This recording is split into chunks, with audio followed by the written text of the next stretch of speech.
Je ressors d'une expérience qui a été ultra riche avec la communauté Bribri au Costa Rica et j'ai vécu ce que j'appelle un décès identitaire. Quand on vit un décès identitaire, ça fait en sorte que lorsqu'on revient après avoir vécu une expérience aussi puissante, on a changé. On n'est plus la même personne et il va falloir en parler aux gens autour de nous, à nos proches, à notre famille, à notre équipe. Donc, comment on annonce un décès identitaire à nos proches, à nos clientes, à notre audience, quand on le sait qu'une partie de nous est en train de mourir?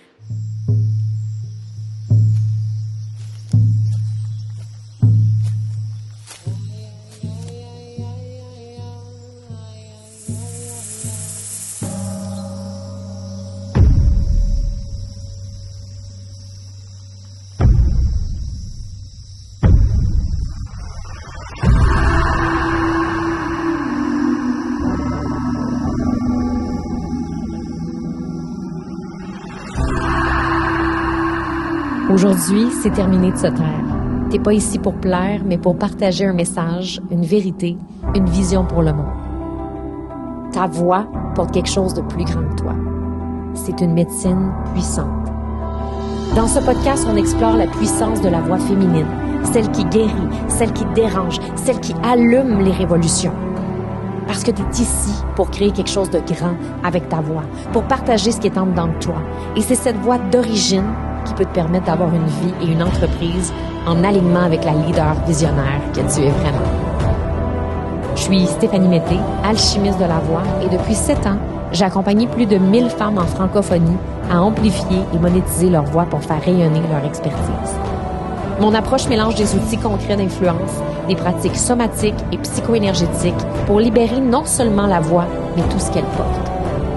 Ici, c'est ton espace pour t'autoriser à être prise au sérieux, ton espace pour laisser émerger ta voix révolutionnaire.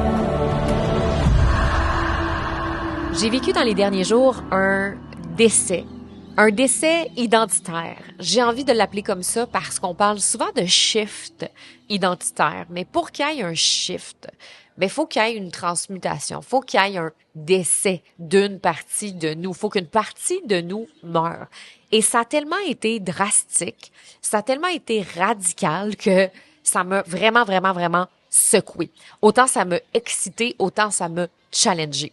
Et j'ai vécu ça après avoir visité la communauté Bribri. Chaque fois que je vais dans les montagnes, chaque fois que je vais rencontrer des communautés dans la jungle, à chaque fois, je ressors non seulement un petit peu transformé, mais complètement transformé. Ça fait 2 fois que j'y vais, ça fait 2 fois que j'amène des gens là-bas et les 2 fois, ça a été la même chose pour moi et mes amis que j'ai amenés. À chaque fois que j'y vais, c'est comme si je m'en vais là-bas et je laisse là-bas une partie de moi et après, je ne la revois plus jamais. À partir du moment où j'accepte ce décès-là, cette mort-là, identitaire. Je vais prendre le temps de t'expliquer, sans te donner tous les détails, mais je vais prendre le temps de t'expliquer. Et aujourd'hui, ce qui m'intéressait, c'est comment est-ce qu'on annonce ce décès-là identitaire autour de nous. Parce que là, je le sais, il y a des femmes qui vont venir au Costa Rica en mars prochain. On va aller visiter les Bribri. Et quand elles vont revenir à la maison, elles ne seront plus jamais les mêmes. Et ça a un impact sur ton couple, ça a un impact avec tes enfants, ça a un impact avec ta business, ça a un impact avec ton équipe, ça a un impact avec tes partenariats, ça a un impact avec tes amis. Donc, comment est-ce qu'on annonce un décès identitaire aux gens autour de nous pour être capable, attention, c'est important, de vraiment, pour vrai, shifter? Parce que la vérité, c'est qu'on parle de shift identitaire, mais il y a beaucoup de femmes qui restent pris dans ce que j'appelle l'entre-deux. Entre l'ancienne version de toi et la nouvelle version de toi, il y en a beaucoup qui restent pris entre deux. Et un exemple pour illustrer ça, c'est que quand une personne décède, peu importe les croyances que tu as, mais on entend souvent dire que une personne qui décède va passer dans l'autre monde. Elle passe de la mort dans cette vie-ci à un autre monde. Et on dit qu'il y a des gens qui restent pris entre les deux mondes parce que souvent, c'est des gens qui n'auraient pas accepté leur mort, donc sont comme, ou ils ne comprennent pas, et il reste pris comme entre les deux. Donc, c'est pour ça qu'on appelle des passeurs d'âme, des gens qui vont aider ces gens-là à traverser vers l'autre monde. Mais dans le monde ici, maintenant, dans lequel on vit réel, il y a aussi ça qui peut arriver. Quand une partie de toi décède, si tu ne l'acceptes pas pleinement à 100%, ça se peut que tu sois pas capable d'aller dans l'autre monde qui est ton prochain chiffre quantique, ton prochain shift identitaire. Cette femme-là qui va se rapprocher de son 50 000 par mois, de son 100 000 par mois. Cette femme-là qui va passer de « Hey, en ce moment, je fais des stages puis il y a 50 personnes. Ben demain, je fais des stages puis il y a 100 personnes, 500 personnes. » Donc, c'est vraiment cette espèce de shift-là identitaire que on veut être capable de faire, sauf qu'on prend pas le temps de vivre le deuil et d'annoncer ce deuil-là aux gens autour de nous, ce qui fait que des fois, on reste pris entre les deux, puis qu'on est comme, comment ça, j'ai vécu une expérience aussi puissante, que ce soit moi avec les bribris, ou est-ce que je suis allée dans la jungle, on a amassé pendant 2 heures. 2 heures, on a amassé des plantes, on a amassé des feuilles, on a amassé des morceaux d'écorce, des morceaux de plantes, guidés par une femme extraordinaire qui a une connexion avec les plantes, avec les médecines ancestrales. Juste quand on arrive sur le territoire Bribri, ce que je peux te dire, c'est que tu le sens énergétiquement. C'est difficile à expliquer en mots, c'est une sensation dans le corps. À chaque fois que je vais sur le territoire, c'est comme si, en arrivant sur le territoire, là, je pourrais avoir les yeux fermés puis savoir qu'on est arrivé. Parce que la fréquence vibratoire, elle est très, très, très, très forte. Parce que ces gens-là sont en connexion avec la nature. Il n'y a pas de tour, il y a pas de tour à Internet. Il n'y a pas de technologie avancée. Oui, ils ont des cellulaires, mais c'est comme vraiment, vraiment très nature. Fermes, animaux, plantes, les chamans qui sont là pour créer les mélanges. Quand tu arrives là-bas, tu le sens. Honnêtement, je pourrais fermer les yeux, être dans la voiture et sentir quand est-ce qu'on arrive sur le territoire des Bribris. Ça fait 2 fois que j'y vais et que la même sensation se produit juste quand on franchit la ligne. Quand la guide me dit on est rendu sur le territoire, je le savais déjà. Parce qu'on ressent la vibration, la fréquence vibratoire qui est tellement forte. T'arrives, pour vrai, j'avais même pas commencé la marche dans la nature. J'avais même pas encore parlé avec la guide qui allait être avec nous. Et déjà, je sentais que j'étais en train de shifter. Je sentais déjà qu'il y avait quelque chose qui était en train de se passer. Et là, on est parti dans la jungle pendant 2 heures. On a amassé des plantes, on a amassé, comme je te disais, des écorces. Et on a fait un rituel au Dieu si beau. J'ai le goût de dire plus le créateur, le guide, le gardien, l'enseignant, parce que là-bas, c'est pas une religion. C'est vraiment, en fait, Sibo, c'est une figure sacrée centrale dans la cosmovision Bribri. C'est celui qui aurait créé la terre, les humains, les clans, les règles de vie, les coutumes, les chants sacrés, les savoirs et la façon d'être en relation avec le monde vivant. C'est assez puissant. Et là, on est en train de faire ce rituel-là avec les sons, mais tellement forts, de la jungle, des oiseaux. Il y a des papillons qui passent, des papillons bleus, des papillons oranges. On entend le cours d'eau, on entend les feuilles. Il y a, écoute, la puissance de la nature est tellement forte, on le ressent partout. Il y a vraiment une grande vibration qui est là. Et je te fais ce cours parce que j'ai tout raconté en détail, si ça t'intéresse d'ailleurs, sur ma page Facebook et Instagram, ce qu'on a vécu en détail avec les Bribris. Et à la fin, on a toutes mis ces plantes-là dans un gros chaudron, là, un gros chaudron noir qui faisait très, très sorcière witchy. Et on a brassé ça pendant 30 minutes. On s'est fait un cacao. Et on a vraiment fait un bain, après un bain de plantes. On s'est mis une serviette sur la tête et là, on a inhalé les plantes. Il y avait une 20aine de plantes là-dedans, là. Donc, imagine ce que ça a créé en nous. Et sur le coup, je l'ai senti le changement. Et quand je suis arrivée à la maison, je l'ai senti le changement. Et nos chums, parce que j'étais là avec mon amie Émilie, ils ont senti le changement. Mais, dans les 3 jours qui ont suivi, j'ai eu l'impression de vivre 6 mois, c'est pas des blagues, 6 mois en 4 jours. Ça allait tellement vite, les downloads, les visions, toutes les choses qui montaient en moi. Et c'était radical comment mon identité a changé, que c'en est challengeant. Parce que là, il a fallu que je m'assoie avec mon chum. Il a fallu que je m'assoie avec mon équipe. Il a fallu que je rencontre chacun des membres de mon équipe. Il a fallu que je m'assoie avec eux pour leur dire, je ne serai plus jamais la même. Aujourd'hui, je ne suis plus cette femme. Et aujourd'hui, voici qui je suis. Et ça vient avec des challenges, ça vient avec le fait qu'il y a des choses qui sont en train de changer dans ma business. Là, je suis en train de faire un switch complet avec mon modèle d'affaires. Je suis en train de faire un switch complet sur la façon de payer mon équipe. Je suis en train de faire un switch complet par rapport à ma création de contenu que je suis en train d'élever à un autre next level, dans la façon aussi que je veux accompagner mes clientes. Tout est en train de changer présentement. C'est pas la première fois que ça m'arrive. Et je suis sûre que toi non plus, on le vit. Mais le problème, c'est que souvent, on n'arrive pas à passer de l'ancienne identité qui est décédée, qui est morte, peu importe, transmutée, comment t'aimes le dire, à la nouvelle. La nouvelle, moi, que je suis en train d'incarner, c'est celle qui va faire 100 000 par mois, mais de manière récurrente. Parce que ça fait plusieurs fois, depuis que j'ai ma business, que je réussis à faire des mois à 100 000, même des semaines à 100 000.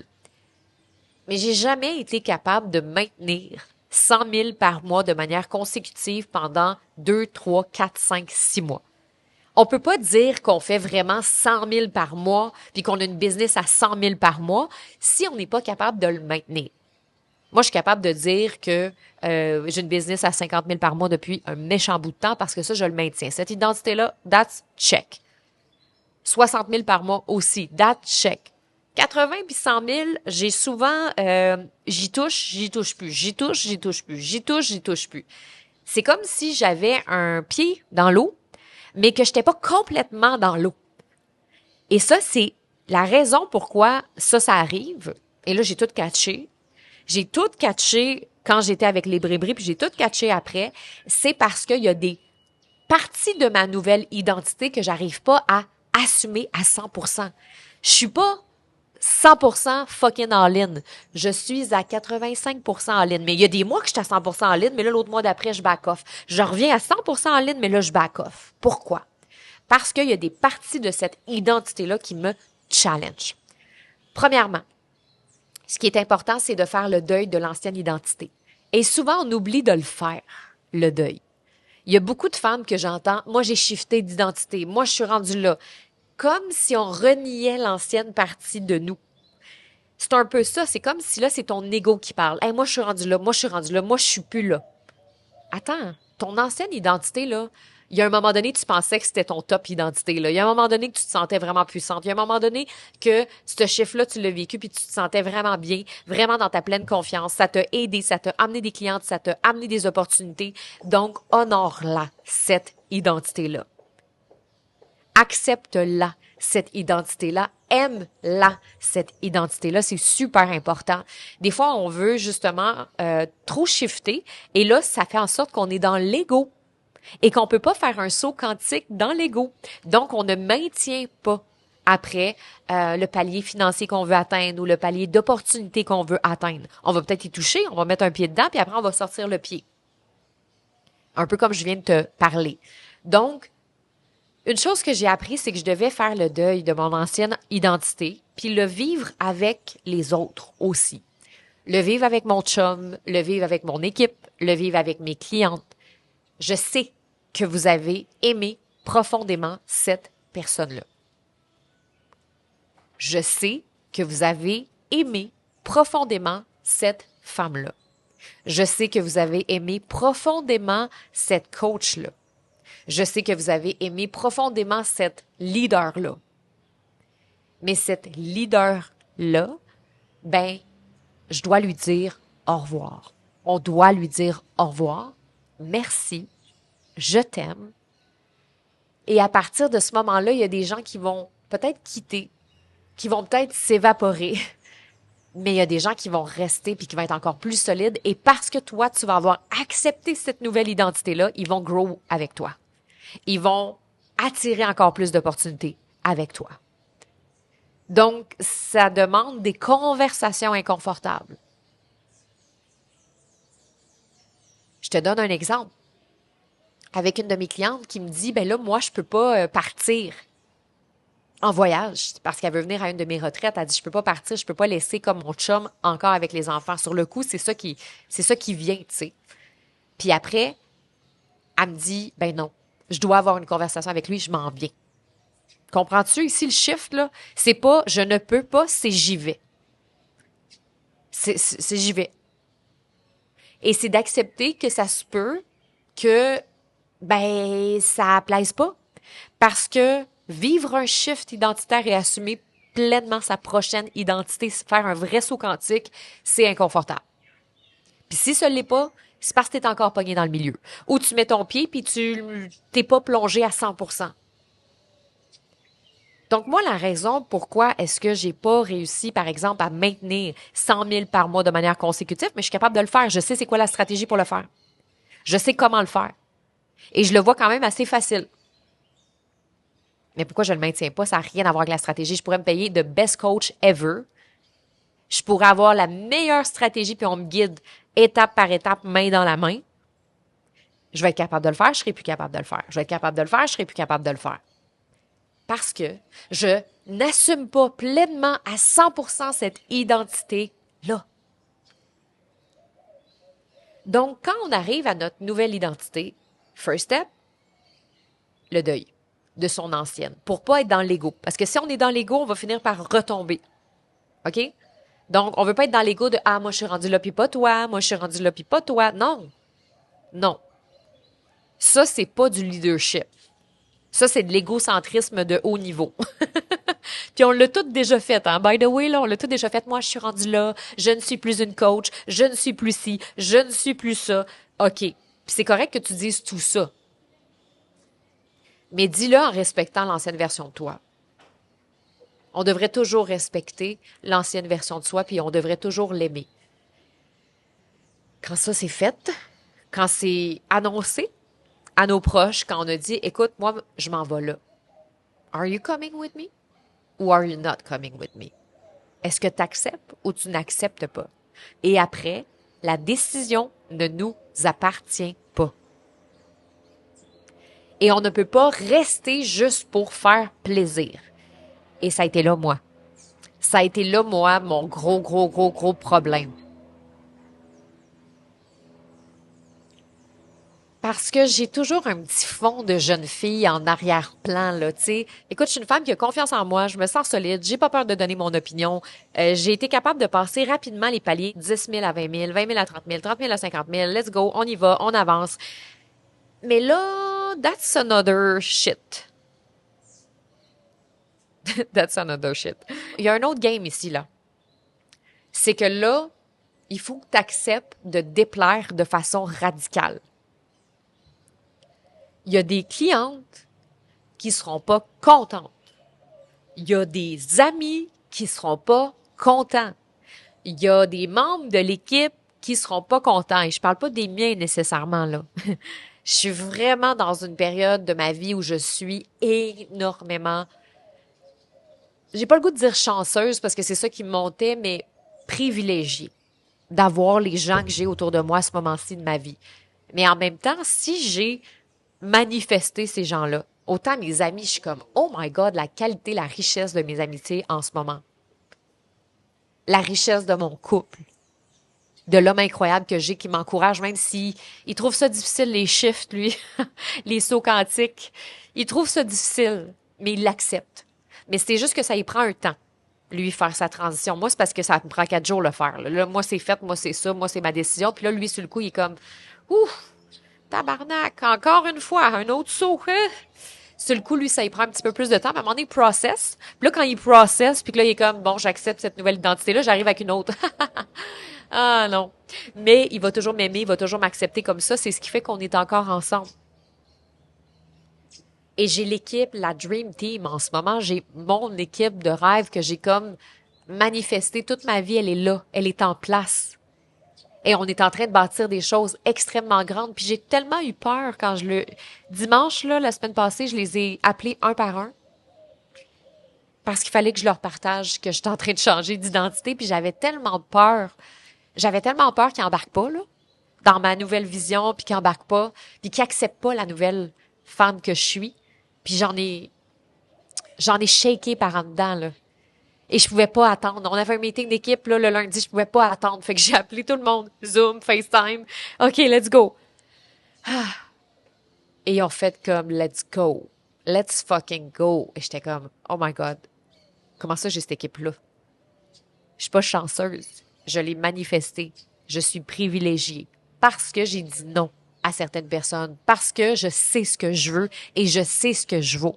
Donc, quand tu vas faire ce saut-là, assure-toi que tu es capable de faire le saut entre ça, c'est mon ancienne identité, ça, c'est la nouvelle, mais c'est entre les deux souvent qu'on se perd. On reste pris là, comme dans entre les deux mondes. Et là, ben, on attend, on stagne. Et je vois énormément de femmes, après avoir vécu des grandes expériences, que ce soit des prises de conscience majeures, que ce soit des éveils de conscience ou des expériences transformatrices. La dernière fois que j'avais fait un gros shift, c'était quand j'avais été au Guatemala, où j'avais encore une fois rencontré les communautés, où est-ce que j'avais connecté avec la plante du Washuma. À chaque fois que je connecte avec les plantes, il y a des chiffres qui se passent, c'est sûr. Mais là, après, c'est pas parce que on me l'avait présenté en l'identité qu'on me représentait à nouveau, mais je l'avais pas accepté à 100%, c'est ça la vérité. Quand je suis revenue du Guatemala, on m'a dit plus jamais tu ne seras la même personne. Tu ne pourras plus être dans ton ancienne identité, mais j'ai pas été capable de l'assumer. J'ai pas été capable d'owner cette nouvelle identité-là. J'ai pas été capable. Fait que c'est comme si on me l'a présenté. Elle s'est présentée à moi, je l'ai ressentie, je l'ai vue. J'ai fait « Oh my God », mais j'ai pas shifté. Et ça, c'est quelque chose qu'on parle pas souvent. C'est comme « Ah, j'ai vécu une grosse transformation, j'ai shifté ». Non, t'as pas shifté. Parce que t'es resté entre les deux mondes. T'as pas fait ton deuil et t'as pas accepté à 100% la nouvelle identité. C'est tough. C'est pas un travail qui est facile. Et là, moi, chaque jour, je dois me parler pour rester là. Pour pas retomber dans mes vieux patterns, pour pas retomber dans mes vieux comportements, pour pas tomber dans « Ah, je veux plaire ». Je veux plaire. Puis je le sais qu'aujourd'hui, je vais de plus en plus déplaire. Parce que ça vient avec la nouvelle identité, où est-ce que je m'en vais, puis c'est comme vraiment challengeant parce que j'aime tellement être aimée dans le fond. J'aime tellement être aimée par mes clientes. J'aime tellement être aimée par mon équipe. J'aime tellement être aimée par mes proches. J'aime tellement être aimée. Mais en même temps, c'est pas en étant constamment dans cette énergie-là qu'on crée des changements planétaires. I'm sorry. Si tu attends toujours d'être aimé, tu feras rien bouger. Tu pourras pas faire bouger les choses. Tu pourras pas même faire bouger tes clientes au niveau que tu veux les amener si toi, t'es pas capable de le faire. Les femmes ont les résultats à la hauteur de nous, ce qu'on est capable de se permettre aussi. Si moi, je me permets pas d'aller là, c'est que je permets pas à ma cliente d'y aller. Si je me permets d'y aller, je permets à ma cliente d'y aller. Donc, ça aussi, ça a un impact. Si toi aussi, tu sens l'appel de venir vivre cette connexion-là avec la communauté Bribri, avec les plantes, avec la nature, avec la médecine du cacao et de la voix, si tu te sens prête à partager une nouvelle version de toi et de laisser derrière toi mourir celle qui ne t'amène plus là où tu souhaites. Tu es prête à shifter, à aller connecter avec ta voix révolutionnaire, celle qui va créer des changements planétaires. Et reste des places pour ma retraite au Costa Rica. Je te mets tous les détails dans les notes de l'épisode du podcast. Et l'image qui me vient spontanément en ce moment, c'est que je vais toujours me souvenir dans mon ancienne maison au Québec. J'habite en campagne, en nature. Et il y a un matin que je me lève et il y a des arbres qui sont en train de tomber. Et là, moi, mon cœur, là, il vire à l'envers parce que moi, s'il y a bien quelque chose qui est important dans ma vie, c'est les arbres. La nature, c'était mon boisé, là, où est-ce que j'allais marcher chaque jour. Et là, il y a la chensa, genre, puis tout. Et là, moi, je capote ma vie, là. Et là, à ce moment-ci, j'ai pas de régulation émotionnelle très forte, là. On remonte à... Hey, ça fait un petit bout quand même, là. Ça fait quoi, 8 ans de ça? Je pourrais pas te dire. 7 ans, je suis pas bonne avec les dates, mais ma régulation émotionnelle est pas aussi élevée, mettons, qu'aujourd'hui. Et moi, je crie après le gars. Arrête, qu'est-ce que tu fais? Tu détruis la nature, là. Moi, je suis la voisine qui crie après le gars qui est en train de couper des arbres. Parce que je veux pas qu'ils coupent des arbres, puis je veux pas, puis je veux pas, puis je veux pas, puis je veux pas. Mais en même temps, on le savait que c'était quelque chose qui pouvait arriver quand on a acheté la maison. On le savait qu'il y avait un projet immobilier à cet endroit-là. Et là, je vois les arbres tomber, puis je trouve ça vraiment difficile. Vraiment, vraiment, vraiment, vraiment, vraiment, vraiment difficile. Ça me fait souffrir de voir les arbres tomber. Je trouve ça difficile de voir les arbres tomber. Puis c'est quelque chose que je trouve toujours difficile, de voir des arbres tomber. Et c'est un peu cette sensation-là que j'ai quand je fais le deuil de mon ancienne version de moi. J'ai l'impression que quelque chose d'extraordinaire est en train de mourir. Mais en même temps, j'ai le choix. Je peux résister ou je peux accepter. Et ça m'a pris du temps à accepter que les arbres, il y avait un projet immobilier qui est en train de se construire.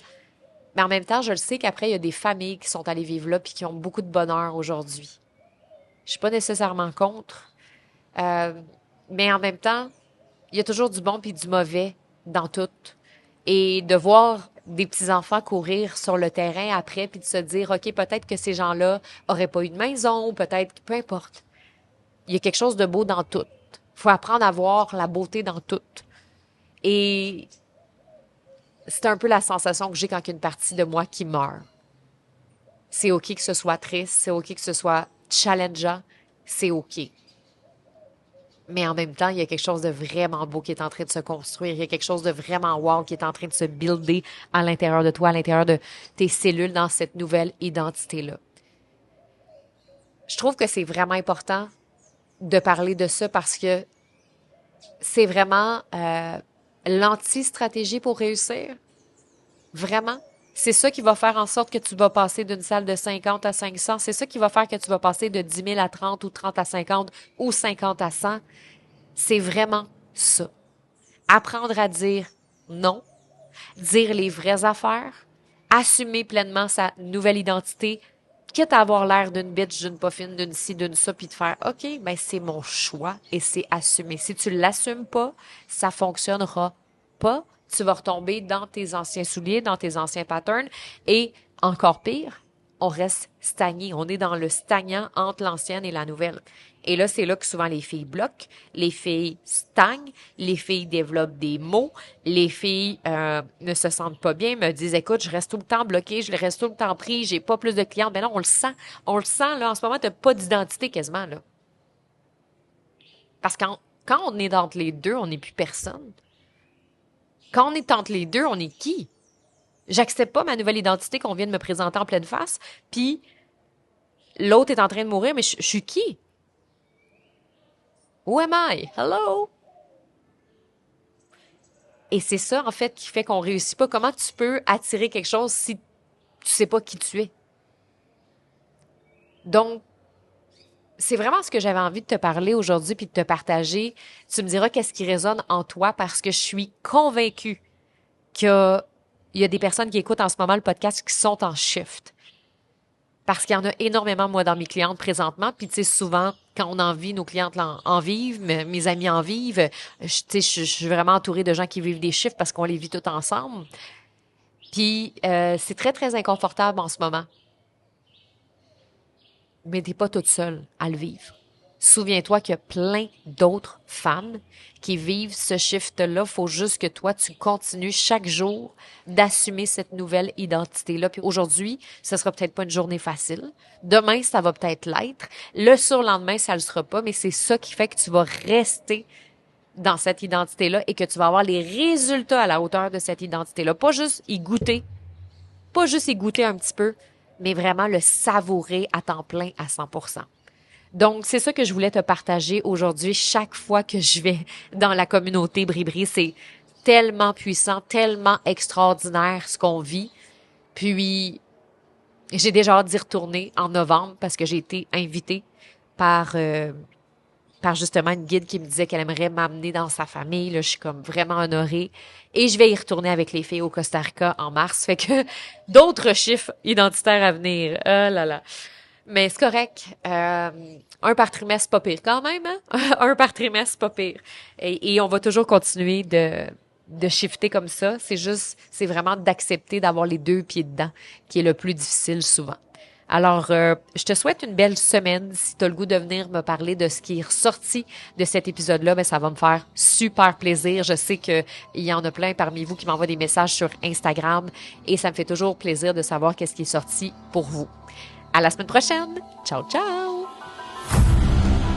Cet épisode-là a éveillé quelque chose en toi, t'a fait vibrer, viens me le dire. La meilleure façon de le faire, laisse un 5 étoiles sur Apple Podcasts et écris ton témoignage. Mais surtout, partage-le.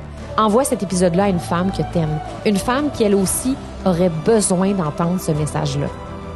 Parce qu'en l'écoutant, elle pourrait, elle aussi, commencer à libérer sa voix ou à retrouver sa puissance. Et c'est ça, élever nos voix ensemble. Je te dis à bientôt.